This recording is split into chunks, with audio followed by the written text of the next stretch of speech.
Okay, now we're going to talk about maintenance on your aluminium door now, and one of the important issues is that a lot of people ask me this: should I oil my track? And the answer to that is no, no and more no, because when you oil the track, which is the ridge here on the threshold, this is the threshold, this is the ridge that the door runs on, the rather narrow part here.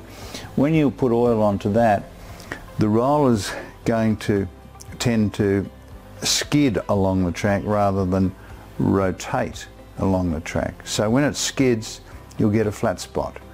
And then once you get a flat spot, you'll keep that. It'll get worse over time, and then it'll become bigger, and your door will only then skid.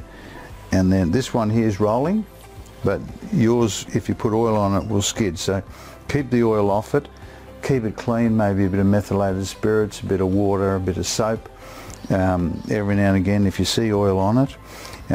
Keep it nice and clean. Don't go overboard with the cleaning, but soap and water, methylated spirits, very good to get any grease and dirt off there for you. Keeping an eye on things with your door, you want to have a look at this edge of the door from the top to the bottom and see how it's working for being parallel with the frame. The door has to be parallel with the edge of the frame for the door to close properly and engage with the frame, so the lock will work properly. So you just keep an eye on things like that, make sure it's parallel, and make sure it's parallel with the frame of the panel, so that if they're all parallel, they may be a little bit compromised, then your door should be locking okay. The other things to watch out for: if you live in the inner west, or you live in the west of Sydney, you won't have problems with salt water. And of course, if you are in the coastal regions, then the salt air will corrode the screws and rollers in your door. So it's hard. Where you live is where you live, and you can't change that unless you move, and you probably don't want to do that.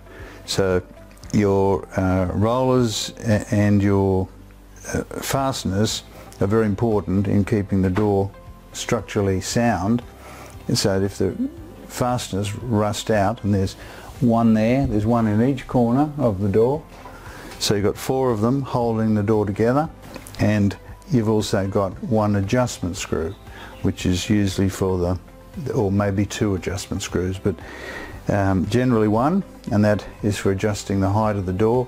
And you can adjust this side of the door or this side of the door so that the door then becomes parallel with the frame. So that's what the adjustments are for. And when we replace the rollers, we always adjust the door up, adjust the rollers up, so that this and this, the frame of the main frame and the frame of the door are parallel and locking properly. After you've got that frame adjusted, you can then adjust the lock, and that can be just pretty simple in most cases. Sometimes can be a bit complicated depending on the brand.